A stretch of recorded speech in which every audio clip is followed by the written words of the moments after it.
Magurchhara gas কূপ বিস্ফোরণের পর কেটে গেছে ১৯ বছর। দুর্ঘটনার জন্য মার্কিন কোম্পানি অক্সিডেন্টাল দায়ী হলেও ক্ষতিপূরণ আদায় করতে পারেনি সরকার। দুর্ঘটনার পর ৩টি কোম্পানির হাত বদল হয়েছে, কিন্তু কেউ দায়িত্ব নেয়নি ক্ষতিপূরণের।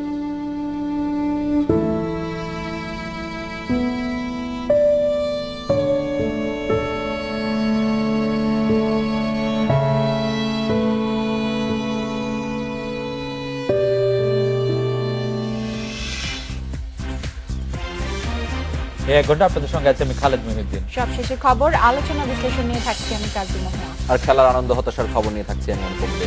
তবে আগেই জানিয়ে দিচ্ছি শিরোনাম।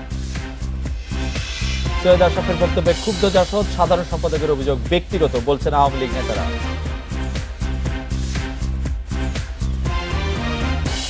পুরোহিত আনন্দ গোপালের বাড়িতে ৩ মন্ত্রী, হত্যাকারীদের দ্রুত আইনের আওতায় আনার আশ্বাস।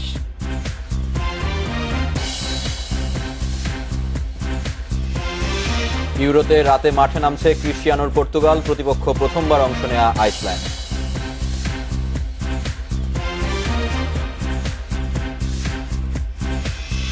রাত ৯টায় বাংলাদেশ আজ মতামত পাঠানোর বিষয়ে জাসদ বিতর্ক। মতামত পাঠাতে পারেন এসএমএস অথবা ফেসবুকে। আপনাদের মতামত জানিয়ে দিচ্ছি সংবাদের পরের অংশে। আওয়ামী লীগ সাধারণ সম্পাদক সৈয়দ আশরাফুল ইসলামের বক্তব্যের তীব্র প্রতিক্রিয়া হয়েছে জাসদে। ১৪ দলের ঐক্য থাকবে কিনা তা ক্ষমতাসীন দলকেই পরিষ্কার করতে হবে, সাফ জানিয়েছেন জাসদ নেতারা। বিভ্রান্তি ছড়ানো বন্ধে প্রধানমন্ত্রীর হস্তক্ষেপ চেয়েছেন তারা। এদিকে সৈয়দ আশরাফের বক্তব্য আওয়ামী লীগের নয়, তার ব্যক্তিগত বলে দাবি করেছেন সড়কমন্ত্রী ওবায়দুল কাদের। যদি তারা বঙ্গবন্ধুকে হত্যা করার সমস্ত পরিবেশ যদি সৃষ্টি না করত, তাহলে আজকের বাংলাদেশ একটা ভিন্ন বাংলাদেশ। আওয়ামী লীগ সাধারণ সম্পাদক সৈয়দ আশরাফুল ইসলামের এই মন্তব্যে আবারও আলোচনায় জাসদ। মুক্তিযুদ্ধের পর সংগঠনটির কর্মকাণ্ড ও ৭৫-এ বঙ্গবন্ধু হত্যার ক্ষেত্র তৈরির অভিযোগ এসেছে সংগঠনটির বিরুদ্ধে। ১৪ দল শরিক জাসদ সভাপতি হাসানুল হক ইনুকে নিয়ে সৈয়দ আশরাফের এ বক্তব্য সহজভাবে নেয়নি জাসদ। মঙ্গলবার সকালে ইনুকে প্রাণনাশের হুমকির প্রতিবাদে জাতীয় প্রেস ক্লাব প্রাঙ্গণে এক বিক্ষোভ কর্মসূচিতে জাসদের নেতারা বলেন, জঙ্গি রুখতে প্রধানমন্ত্রী যখন জাতীয় ঐক্যের ডাক দিয়েছেন, এমন সময় আওয়ামী লীগ সাধারণ সম্পাদকের এ মন্তব্য মুক্তিযুদ্ধের সপক্ষের শক্তি ও ১৪ দলের ঐক্য নিয়ে প্রশ্ন দেখা দিয়েছে। আওয়ামী লীগের সাধারণ সম্পাদক জনাব সৈয়দ আশরাফ একটি বক্তব্য রেখেছেন। আমি সেই উদ্দেশ্যে বিনয় শুধু এইটুকুই বলবো, আমাদের মাননীয় তথ্যমন্ত্রী যখন অক্লান্ত পরিশ্রম করছেন, তখন এই ধরনের কাদা ছোড়াছড়ি আমাদের ঐক্যকে বিনষ্ট করবে। ১৪ দলের ঐক্য থাকবে কি থাকবে না এটা বলতে হবে। একদিকে আমাদের সভাপতিকে ১৪ দলের অন্যতম শরিক দলের নেতাকে বিষোদ্গার করবেন, আর অন্যদিকে জঙ্গি ঠেকাবেন, এটা হবে না। এদিকে সৈয়দ আশরাফের এ বক্তব্যকে দলীয় বলে মানতে নারাজ আওয়ামী লীগের সভাপতি মণ্ডলীর সদস্য ওবায়দুল কাদের।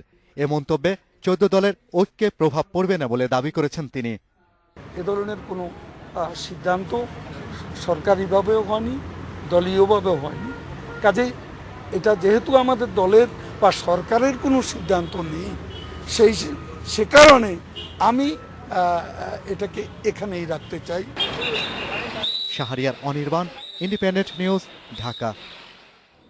এদিকে সৈয়দ আশরাফের পর জাসদকে এক হাত নিলেন জাতীয় পার্টির নেতা কাজী ফিরোজ রশিদ। হাসানুল হক ইনুকে মন্ত্রী করার সমালোচনা করে ফিরোজ রশিদ বলেছেন, এরপর হয়তো গুপ্ত হত্যাকারীদেরও সংসদে দেখা যাবে। অন্যদিকে খালেদা জিয়ার গ্রেপ্তার দাবি করেছেন আওয়ামী লীগের এমপি শেখ ফজলুল করিম। সংসদে বাজেট আলোচনায় অংশ নিয়ে তিনি এই দাবি জানিয়েছেন। যে সকল সংশোধনী এনেছেন তা গ্রহণ করা হোক, যারা এই প্রস্তাবের পক্ষে। জাতীয় সংসদের চলতি অধিবেশনে নেভি সংশোধন আইন ২০১৬ কণ্ঠভোটে পাশ হওয়ার পরই শুরু হয় বাজেট আলোচনা। এক পর্যায়ে পয়েন্ট অফ অর্ডারে ফ্লোর নিয়ে বক্তব্য দেন জাতীয় পার্টির এমপি কাজী ফিরোজ রশিদ। সেদিন যদি জাসদ গণবাহিনী করে, জাসদ সভাপতি হাসানুল হক ইনুর কঠোর সমালোচনা করেন তিনি। জাসদ করে মাননীয় সদস্য ঢুকে এই সমস্ত করতেছে। মাননীয় সদস্য, আমরা প্রোটেকশন চাই। প্রোটেকশনটা এইটা যে ওনারা যা সর্বনাশী করছে। আমাদের মাননীয় প্রধানমন্ত্রী তো নীলকণ্ঠ, বিষ খেয়ে হজম করতে পারেন, উনি সমস্ত বিষ খেয়ে হজম করে তাদের সংসদে আনছেন। আমার মনে হয় যে ভবিষ্যতে এখন যারা গুপ্ত হত্যা করতেছে তাদেরকেও না জানি কবে উনি সংসদে নিয়ে আসে। কিছু স্পর্শকাতর কথাবার্তাগুলো আমি এই প্রসিডিংসটাকে এক্সপান্স করে দিলাম। এরপর পয়েন্ট অফ অর্ডারে জাসদ নেতা মঈনুদ্দিন খান বাদল বক্তব্য দিতে চাইলে স্পিকার ফিরোজ রশিদের বক্তব্যের একাংশ এক্সপান্স করে দুঃখ প্রকাশ করেন। মিস্টার মঈনুদ্দিন খান বাদল, আমি অত্যন্ত দুঃখিত এবং ক্ষমা প্রার্থী যে আমি কোনো পয়েন্ট অফ অর্ডার দিতে পারবো না। বাজেট আলোচনায় অংশ নিয়ে আওয়ামী লীগ নেতা শেখ ফজলুল করিম সেলিম অভিযোগ করেন আরেকটি ২১ আগস্ট ঘটানোর চেষ্টা করছেন খালেদা জিয়া। খালেদা জিয়াকে গ্রেপ্তার করে তথ্য উদ্ঘাটনেরও দাবি করেন তিনি। শেখ হাসিনাবিহীন নির্বাচন আওয়ামী লীগে হবে, এটা তাকে পরিষ্কার করতে হবে। তিনি আর একটা ২১ আগস্ট ঘটাবার ষড়যন্ত্র করছে, সেজন্য তাকে অবিলম্বে গ্রেপ্তার করে ইন্টিগ্রেশন করে ওই তথ্য বাইর করার জন্য আমি সরকারের কাছে আহ্বান জানাচ্ছি। কাজী ফিরোজ রশিদের বক্তব্যের সময় প্রধানমন্ত্রী শেখ হাসিনা ও তথ্যমন্ত্রী হাসানুল হক ইনু কেউই সংসদে ছিলেন না। Mahbub Alam, independent News, Dhaka. শিক্ষা প্রতিষ্ঠানের পরিচালনা পর্ষদের সংসদ সদস্যদের সভাপতি হওয়ার উপর নিষেধাজ্ঞার রায় উচ্চ আদালতের আওতার বাইরে বলে মন্তব্য করেছেন ডেপুটি স্পিকার ফজলে রাব্বি মিয়া। সংসদে অনির্ধারিত আলোচনায় বিষয়টি তোলেন সংসদ সদস্য আব্দুর রহমান। তিনি বলেন, আদালতের রায়ে এমপিদের অধিকার ক্ষুণ্ণ হয়েছে। পরে ডেপুটি স্পিকার বলেন, এ বিষয়ে শিক্ষামন্ত্রীর বক্তব্য বা মন্ত্রণালয়ের পরিপত্র জারি হওয়া দরকার। সম্প্রতি হাইকোর্টের এক রায়ে বলা হয়, স্কুল কলেজের পরিচালনা পর্ষদে এমপিরা থাকতে পারবেন না। এই রায় স্থগিতের আবেদন নিয়ে রাষ্ট্রপক্ষ আপিল বিভাগে গেলে তা খারিজ হয়ে যায়। রাষ্ট্রপক্ষকে নিয়মিত আপিল করতে বলেছে আপিল বিভাগ। একটি প্রতিষ্ঠানকে কেন্দ্র করে এই মামলাটি দায়ের হয়েছিল, কিন্তু সেক্ষেত্রে এসে আমার মনে হয় কোর্ট কিছুটা তার আওতার বাইরে গিয়েও কিছুটা সিদ্ধান্ত দিয়েছেন এবং এই প্রসঙ্গে অনেক আইনজীবী তার সঙ্গে এই রায়ের সঙ্গে দ্বিমত পোষণ করেছেন। এ বিষয়ে আমি মনে করি মাননীয় শিক্ষামন্ত্রী বা শিক্ষা মন্ত্রণালয় থেকে একটা বক্তব্য বা পরিপত্র জারি হওয়া দরকার, যাতে করে এই ধরনের যে একটা জটিলতার সৃষ্টি হয়েছে তার নিরসন হয়। আমি গণভবনে ছাত্রলীগ নেতাকর্মীদের উদ্দেশ্যে বক্তব্য দিচ্ছেন প্রধানমন্ত্রী শেখ হাসিনা। সরাসরি যাচ্ছি সেখানে। প্রতিটি আন্দোলন সংগ্রামের মধ্য দিয়ে আমরা যে অর্জন করেছি, সেখানে যদি শহীদের তালিকা দেখি, সেখানে কিন্তু ছাত্রলীগের নামই বেশি আছে। কারণ ত্যাগের দিক থেকেও ছাত্রলীগের ত্যাগ সব থেকে বেশি। আমাদের যে আন্দোলন, মানে সেই ভাষা আন্দোলন, এরপর জাতির পিতা যখন ৬ দফা দিলেন, সেই ৬ দফা আন্দোলন, এবং তোমরা খেয়াল করবে ৬৬ সালে উনি ৬ দফা দিলেন। ফেব্রুয়ারি মাসে ৬ দফা দিয়েছে, ওনাকে কিন্তু মে মাসে গ্রেপ্তার করা হলো। এর মাঝে তিনি যে কয়টা সভা করতে গেছেন, তার বক্তৃতা দেওয়ার কারণে প্রতিটি জায়গায় তার বিরুদ্ধে মামলা, প্রতিটি জায়গায় তাকে গ্রেপ্তার করা হয়েছে এবং এরপর ৬৬ সালে ৮ই মে গ্রেপ্তার করা হলো, আর মুক্তি দেয়নি। ৬৯ সালে যে তিনি মুক্তি পান, সেটাও আন্দোলন সংগ্রামের কারণে।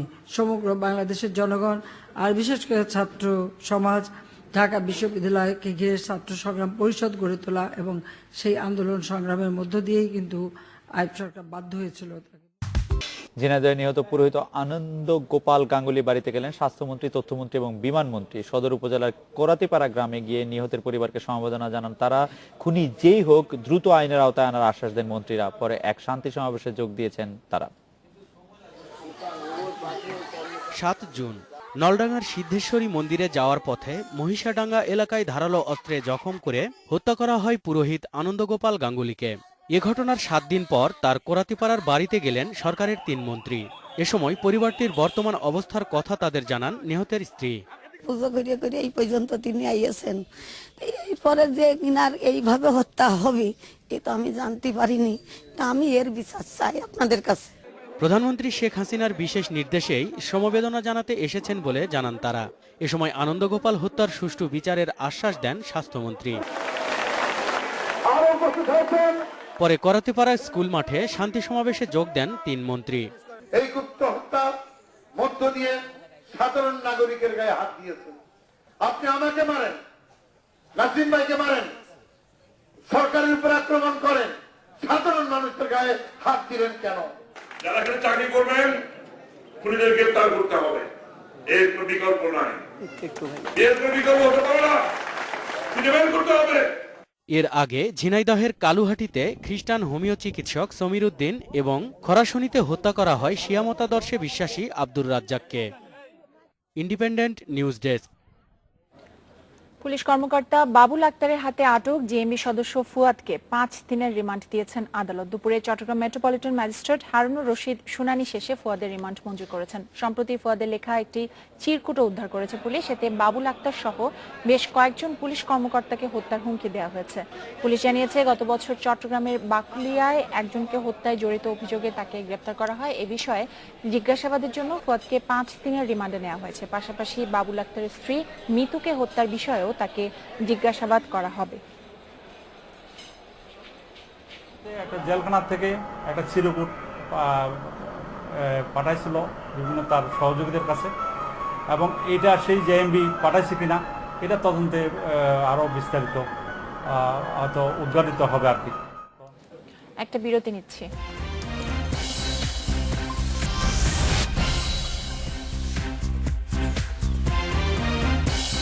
9:17 ফিরে এলাম রাত 9টায় বাংলাদেশে। জঙ্গি দমনে পুলিশের সাঁড়াশি অভিযানে ময়মনসিংহের মুক্তাগাছায় জেএমবি শীর্ষ নেতা গরিবুল্লাহ মৌলভীকে আটক করেছে পুলিশ। তিনি মৃত্যুদণ্ড পাওয়া জঙ্গি নেতা বাংলা ভাইয়ের সহযোগী ছিলেন বলে জানিয়েছে আইনশৃঙ্খলা বাহিনী। অভিযানের চতুর্থ দিনে 3115 জনকে আটক করা হয়েছে বলে জানিয়েছে পুলিশ সদর দপ্তর। এদের মধ্যে 26 জনের বিরুদ্ধে জঙ্গি তৎপরতায় জড়িত থাকার অভিযোগ আছে। ময়মনসিংহে 110 জন, রংপুরে 94, বগুড়ায় 95 জন, নাটোরে 63, দিনাজপুরে 70, সিরাজগঞ্জে 63 ও গাজীপুরে 78 জন আটক হয়েছেন। এদিকে রাজধানীর কামরাঙ্গীরচর এলাকায় অভিযান চালিয়ে আনসারুল্লাহ বাংলা টিমের 2 সদস্যকে আটক করেছে গোয়েন্দা পুলিশ। সোমবার মধ্যরাতে তাদের আটক করা হয়। উদ্ধার করা হয় বেশ কিছু জিহাদি বই ও চাপাতি।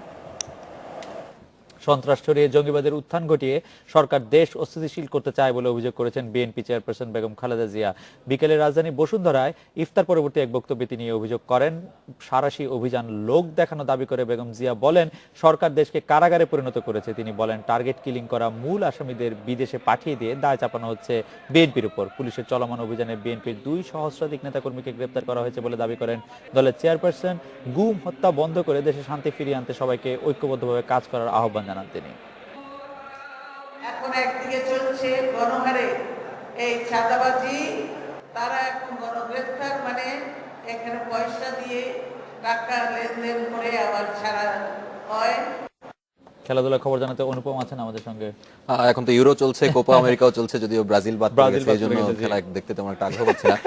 তো সেই খবরগুলো জানিয়ে দিব, তবে তার আগে একটা বিরতি নিচ্ছি, ফিরে এসে যা থাকছে।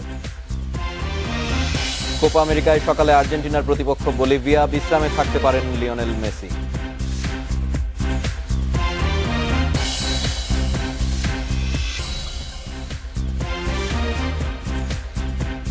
রাত 9:27 ফিরে এলাম রাত 9টা বাংলাদেশে। ইউরোতে গ্রুপ এফ এর ম্যাচে ক্রিস্টিয়ানো রোনালদোর পর্তুগালের মুখোমুখি হচ্ছে টুর্নামেন্টে প্রথমবারের মতো অংশ নেয় আইসল্যান্ড।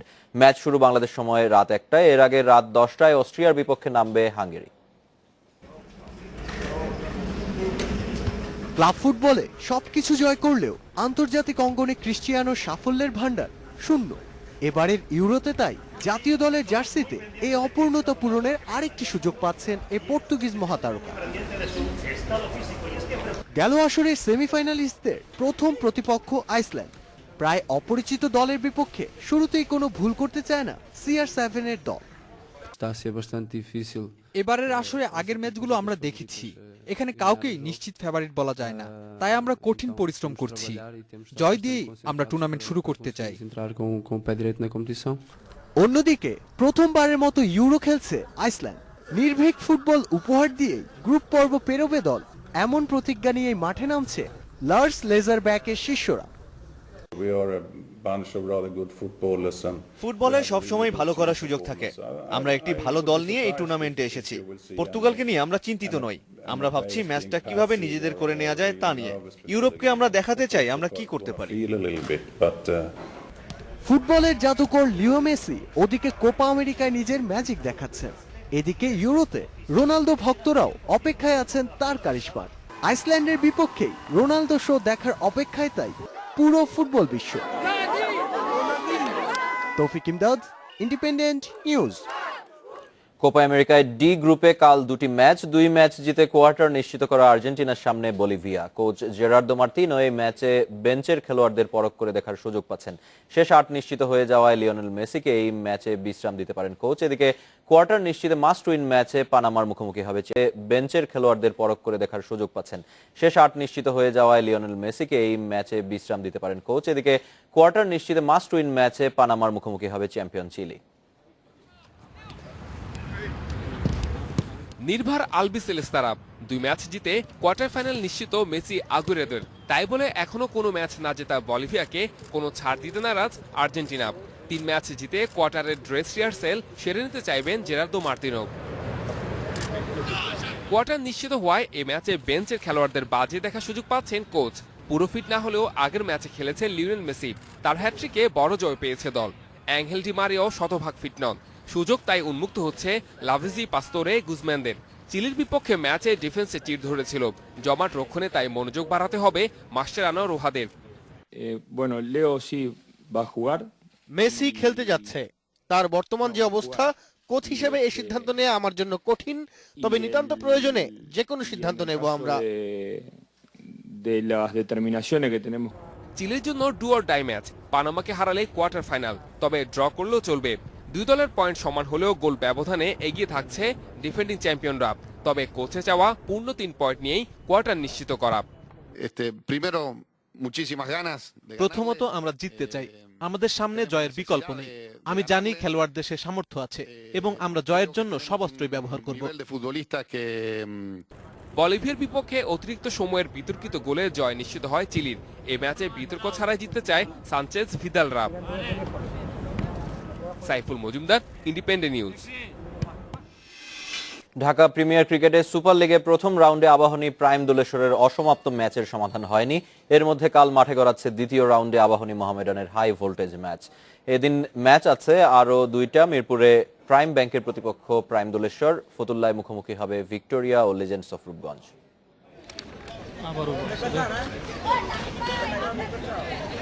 নাটক, মহানাটক, বিতর্ক সবই ছিল বিকেএসপিতে আবাহনী প্রাইম দোলেশ্বর ম্যাচে। যে নাটকের শুরু আছে আপাতত শেষ নাই। সমাধান দিতে ব্যর্থ সিসিডিএম বল ঠেলেছে বিসিবির কোর্টে। এর মধ্য দিয়ে শুরু দ্বিতীয় রাউন্ড। 2 দিন চলে গেল, ঘুরে ফিরে আসছে সে ম্যাচ, যে ম্যাচ নিয়ে কথা বলতে নারাজ ক্রিকেটাররাও।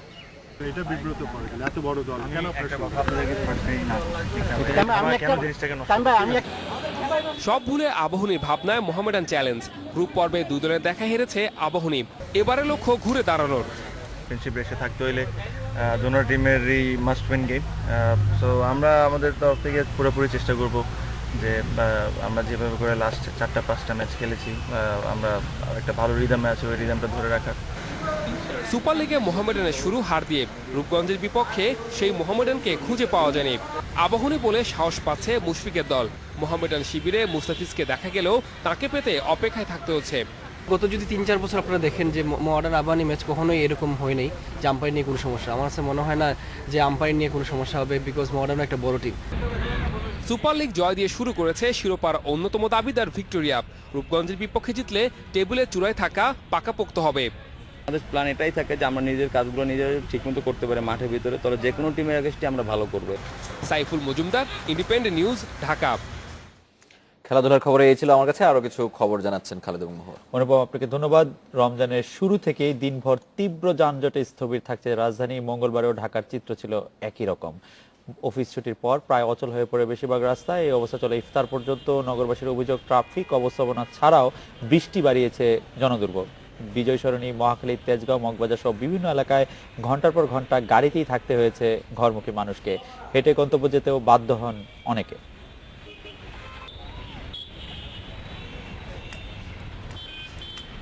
আরো খবর জানানোর আগে নিচ্ছে একটি বিরতি। আর বিরতির পর জানিয়ে ফিরছি।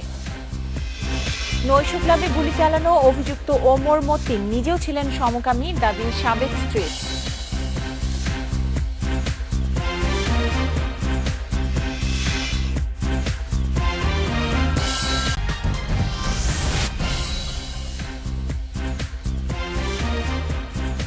রাত 9:42 আমরা ফিরে এলাম। জাসদ বিতর্ক এ নিয়ে আপনাদের মতামত জানতে চাওয়া হয়েছিল। আরিফ আহমেদ বলছেন, সারা বাংলাদেশে জাসদের যে ভোট আছে তা দিয়ে এলাকার মেম্বারও নির্বাচিত হতে পারবে না, তাদের সাথে আবার কিসের ঐক্য।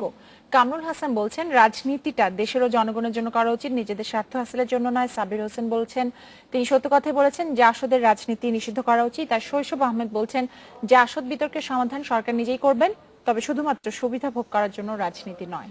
সবুজ বলছেন, জাসদ একটি সুবিধাবাদী দল, এই দলকে আওয়ামী লীগের সাথে না রাখাই ভালো। প্রিয়া হক বলছেন, জাসদ দেশের ঐক্য বিনষ্টকারী। রিফাত খান বলছেন, জাসদ একটি চাপাবাজি ও সুবিধাবাদী দল, এই দলে যোগ দেওয়া মানে হলো ভণ্ডামি করা, এই দল থেকে দূরে থাকাই ভালো। মেশাদ বলছেন, সত্য সবসময় কটু লাগে। মুস্তাফিজ সজীব বলছেন, সত্য বলেছেন আশরাফ সাহেব। আবু বকর বলছেন, আমাদের অপরাধকে অপরাধ হিসেবে মেনে নিয়ে সেই অনুযায়ী কাজ করতে হবে। মাহবুবুর রহমান বলছেন, জাসদ বাংলাদেশের জন্য বিস্ফোরা। মোজাম্মেল রশিদ বলছেন, সবকিছু নাটক, গণগ্রেপ্তার থেকে জনগণের দৃষ্টি সরানোর কৌশল। নাটকটা পছন্দ হয়েছে আমার। আমার মনে হয় যে আমরা শুধু নাটকের মধ্যে নাটক দেখতে পাই না, কারণ নাটকগুলি খুব জীবনের মতো লাগে। জীবনে আমরা সারাক্ষণ নাটক দেখি। বাংলাদেশ অবশ্য এই ধরনের নাটক চলতেই থাকে। হ্যাঁ, মানে এই নাটকটা আমি সবচেয়ে বেশি শুনি। মানে আমার ধারণা যে আমাদের খবর আমরা যেগুলি পড়ি সেগুলি নাটকের উপাদান হিসাবে অনেকের কাছে বেশি নাটকেই মনে হয়। আমাদের কাছেও মনে হয়, অনেকের কাছে মনে হয় এই কথা। ঠিক, আসলে যাই হোক, দর্শকদের ধন্যবাদ। দর্শকরা অনেক রকম মতামত আমাদের পাঠিয়েছেন। পরে খবরটিতে যাই। মৌলভীবাজারে মাগুরছড়া গ্যাস কূপ বিস্ফোরণের 19 বছর পেরিয়ে গেলেও ক্ষতিপূরণের অর্থ মেলেনি। দুর্ঘটনার জন্য মার্কিন কোম্পানি অক্সিডেন্টালকে দায়ী করেছে সরকার।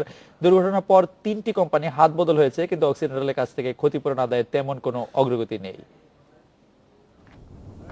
কোম্পানি হাত বদল হয়েছে, কিন্তু অক্সিডেন্টালের কাছ থেকে ক্ষতিপূরণ আদায়ে তেমন কোনো অগ্রগতি নেই। 1997 সালের 14 জুন মধ্যরাতে মাগুরছড়ার 1 নম্বর অনুসন্ধান কূপ খননের সময় হঠাৎই ঘটে বিস্ফোরণ। মুহূর্তেই আগুনের শিখা ছড়িয়ে পড়ে পাশের চা বাগান, লাউয়াছড়া জাতীয় উদ্যান, বিদ্যুৎ লাইন, রেলপথ ও গ্যাস পাইপলাইনে। মারাত্মকভাবে ক্ষতিগ্রস্ত হয় গোটা এলাকা। গবেষক ও দুর্ঘটনা তদন্ত কমিটির মতে, মার্কিন বহুজাতিক কোম্পানি অক্সিডেন্টালের দায়িত্বহীনতা ও ত্রুটির কারণেই ভয়াবহ এই দুর্ঘটনা ঘটে। ঘটনার পর গ্যাস ফিল্ড ত্যাগ করেছে অক্সিডেন্টাল। 19 বছরে হাত বদলে কাজ করেছে আরো 2টি কোম্পানি, কিন্তু মেলেনি ক্ষতিপূরণ। এই যে মানব সম্পদের ক্ষয়ক্ষতি এবং এই যে আমাদের ভূপ্রাকৃতিক বিপর্যয়, এর ফলশ্রুতিতে যে ক্ষয়ক্ষতি, সেই ক্ষয়ক্ষতির ক্ষতিপূরণ এই বিদেশি কোম্পানিকে অবশ্যই দিতে হবে। ক্ষতিপূরণ আদায়ের প্রচেষ্টা অব্যাহত আছে বলে জানিয়েছে বন বিভাগ। আমরা ক্ষতিপূরণ চেয়ে সংশ্লিষ্ট গ্যাস কোম্পানির বিরুদ্ধে মামলা দায়ের করেছি এবং মামলাটি বর্তমানে বিচারাধীন রয়েছে। অদ্যাবধি এই সংক্রান্ত কোনো ক্ষতিপূরণ বন বিভাগ পায়নি।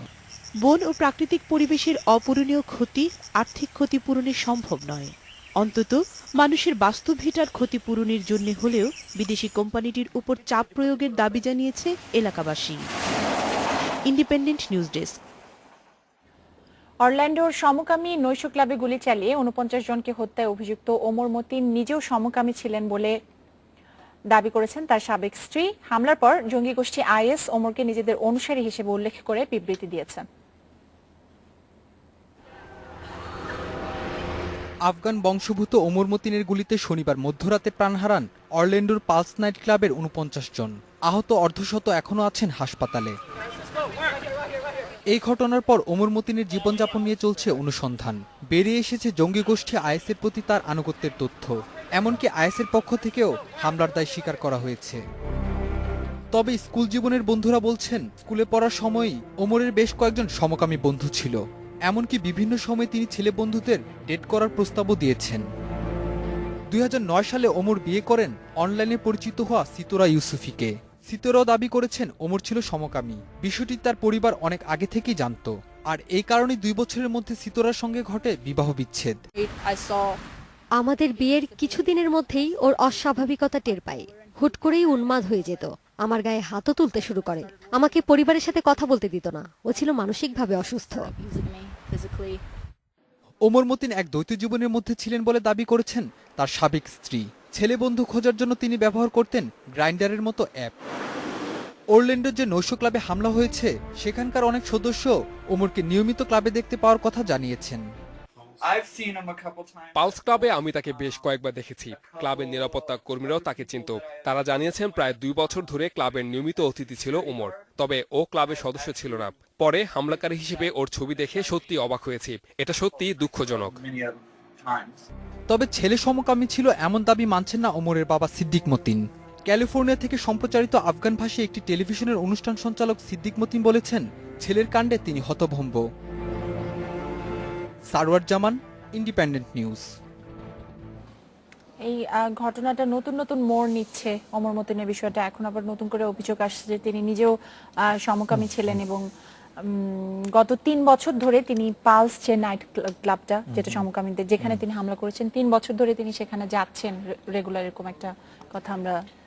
আমার মনে হয় যে এই সব ঘটনায় যারা বিবৃতি দিচ্ছেন, বিশেষ করে ওমর মতিনের সাবেক স্ত্রী, তাকে আমি আসলে কতটা বিশ্বাস করব যে তার বক্তব্য বা তার বক্তব্য কতটা আক্ষরিকভাবে নিতে পারবো, সেটি একটি প্রশ্নের দাবিদার। আর আরো একটি বড় ঘটনা হচ্ছে যে আমেরিকান মিডিয়া কিন্তু বড় কোনো ঘটনা হলে তারা আসলে অনেক সময়ই তাদের নিজস্ব এজেন্ডার সাথে সেটি কিভাবে যায় সেটি তারা অনেকভাবে বলতে চেষ্টা করে। আমি বলছি না যে ওমর মতিন সমকামী ছিলেন বা ছিলেন না, কিন্তু ঠিক এখন পর্যন্ত আমাদের হাতে যে সব তথ্য রয়েছে তার উপর ভিত্তি করে ওমর মতিন সম্পর্কে কোনো কথা বলার মতো যথেষ্ট উপাদান আমাদের হাতে কিন্তু নাই। মানে আমি আজকে সারাদিনই নানা ধরনের মিডিয়া দেখছিলাম। আমার কাছে যেটি বরং সবচেয়ে আশ্চর্য লেগেছে যে উনি, মানে ওমর মতিন, তাকে FBI নজরদারিতে রেখেছিল 2013 সালে প্রথম তাকে তালিকাভুক্ত করা হয়, যদিও তিনি মার্কিন যুক্তরাষ্ট্রে জন্ম নিয়েছেন, কিন্তু 2013 সাল থেকে তিনি নজরদারিতে ছিলেন।